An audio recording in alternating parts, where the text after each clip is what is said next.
வணக்கம். இது ஸ்ரீவாரி ஜோதிட நிலையம் தேனியிலிருந்து.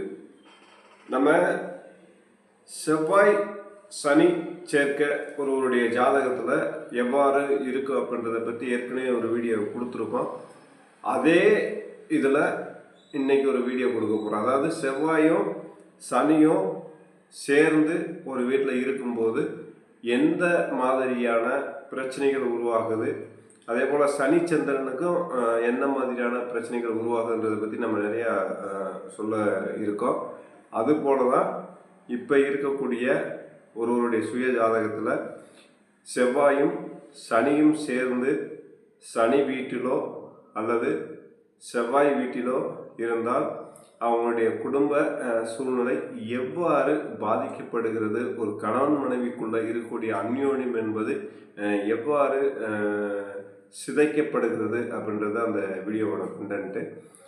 இந்த செவ்வாய் சனி சேர்க்கை என்பது லக்கணத்திலிருந்து 7ஆம் இடத்துல செவ்வாயும் சனியும் சேர்ந்து இருந்தால் கண்டிப்பாக அவங்களுடைய குடும்ப வாழ்க்கையில் மிகப்பெரிய ஒரு போராட்டமான சூழல் உருவாகும் அப்படின்னு சொல்லப்பட்டிருக்கு. இது நம்ம ஒரு ஜாதகத்தையும் ஆய்வு பண்ணும்போது அவங்களுடைய குடும்பத்தில் நடந்திருக்கக்கூடிய சூழல்களை வைத்து நம்ம அந்த ஜாதகத்தை பார்த்து அவங்களுக்கு இந்த மாதிரி பலன் இருக்குது அப்படின்னு சொல்லி சொல்லும்போது அது 100க்கு 100% உண்மையாகவே பார்க்கப்படுகிறது. அப்போ அவங்க மறுப்பு தெரிவிக்கிறதுக்கு எதுவுமே இல்லை. ஆமா சாமி இது நடந்தது, ஆமா சார் இது நடந்தது அப்படின்னு சொல்கிறதுக்கு எந்த ஒரு தடையுமே இருக்காது. அந்த மாதிரி அந்த செவ்வாய் சனி சேர்க்கை என்பது ஒருவருடைய சுய ஜாதகத்தில் அதிகமான ஒரு பாதிப்பை கொடுக்கக்கூடிய ஒரு விஷயமா நம்ம பார்த்துட்டு வந்துட்டுருக்கோம். அப்போ இந்த மாதிரி இருக்கக்கூடிய ஒரு ஜாதகம் வந்திருக்குன்னா அப்போ ஒரு கணவன் மனைவிக்குள்ளே இருக்கக்கூடிய பிரச்சனைகள், அந்யோன்ய பிரச்சனைகள்லாம் எவ்வாறு சரி பண்ணுறது அப்படின்னு சொல்லி அவங்களால அதை தீர்க்கவே முடியாமல் காலையிலேருந்து சாயந்தரம் வரைக்கும் நல்ல நிலைமையில் இருப்பாங்க. ஈவினிங் ஆனால் பிரச்சனை குடும்பத்தில் தன்னால் உண்டாகி வந்துக்கிட்டு இருக்கோம் அப்படின்னு சொல்லி சொல்லப்படுது ஒரு குறிப்பிட்ட காலங்கள். அப்போ அவங்களுக்கு ஒரு சில வழிபாடு முறைகள்லாம் நம்ம எழுதி பேப்பரில் கொடுக்கும்போது அவங்க என்ன பண்ணுறாங்கன்னா அந்த வழிபாடெல்லாம் பண்ண அந்த தாக்கங்கள் குறைஞ்சி வந்துக்கிட்டே இருக்குது அவங்கக்கிட்ட அப்படின்னு சொல்லி நம்ம சொல்லி விடுறோம். அவங்களும் சொல்கிறாங்க, ஆமாம் சாமி நாங்கள் உங்களை பார்த்துட்டு போனதுக்கப்புறம் இந்த வழிபாடுகள் பண்ணும்போது அதனுடைய தாக்கங்கள் குறைஞ்சி கொஞ்சம் கொஞ்சமாக ரிலாக்ஸ் ஆகிட்டு வந்துக்கிட்டு இருக்கோம் அப்படின்னு சொல்லி சொல்கிறாங்க.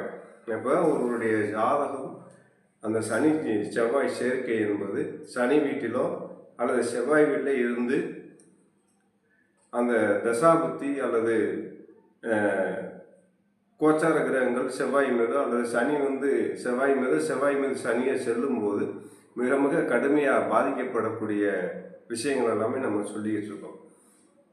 இப்போ ஏன் நம்ம இந்த விஷயத்த சொல்கிறோம் அப்படின்னு கேட்டிங்கன்னா, இதில் எவ்வளவு பாதிப்புகள் இருக்குது அப்படின்றது தெரியாமையே ஒருத்தவங்கள திருமணம் பண்ணி கொடுத்துட்றாங்க. திருமணம் பண்ணி கொடுத்ததுக்கப்புறம் அந்த ஜாதகத்தை ஆய்வு பண்ணும்போது இந்த மாதிரி சேர்க்கை இருந்துச்சுன்னா ஒரு கடுமையான போராட்டமான வாழ்க்கையாக இருக்கும் கணவனுக்கும் மனைவிக்கும் அப்படின்னு சொல்லப்படுகிறது. அப்போ நம்ம அவங்களுக்கு என்ன சொன்னால் எளிமையான வழிபாடு முறைகளும் எளிமையான சின்ன சின்ன தான தர்மங்கள் பரிகார முறைகளையும் நம்ம சொல்லும்போது தான தர்மத்தில் அன்னதானம் மட்டும்தான் நம்ம நினைக்கிறோம் தான தர்மம் அப்படின்றது. அது உண்மையான விஷயம் இல்லை. அன்னதானம் என்பது அனைவரும் கொடுக்கக்கூடிய ஒரு பொருளாக இருந்தாலும் கூட அதையும் தாண்டி பயிர் வகைகள் அல்லது கடுகு இந்த மாதிரி விஷயங்கள் எல்லாமே நிறைய இருக்குது. கடுகு தானம், எள்ளு தானம் பண்ணுறது, அரிசி தானம் பண்ணுறது, அதுபோக உணவு தானியங்கள் அப்படின்னு கேட்டிங்கன்னா நம்ம ஆதி காலத்தில் இருக்கும்போது குதிரைவள்ளி, சாமை, கேழ்வரகு இந்த மாதிரி விஷயங்கள் எல்லாமே இருக்குது. இதெல்லாம் பண்ணும்போது இந்த பயிர் வகைகள் தானம் பண்ணும்போது அந்த சனிச்சந்திரனுடைய சேர்க்கை இருந்தாலும் கூட அவங்களுக்கு அந்த தாக்கம் என்பது 100க்கு 100% குறையும் என்று சொல்லப்படுகிறது. அப்போ இது பொதுப்படையான பலன் தான். உங்களுடைய சுய ஜாதகத்தில் என்ன மாதிரியான அந்த கிரக சேர்க்கை இருக்கிறதுன்றதை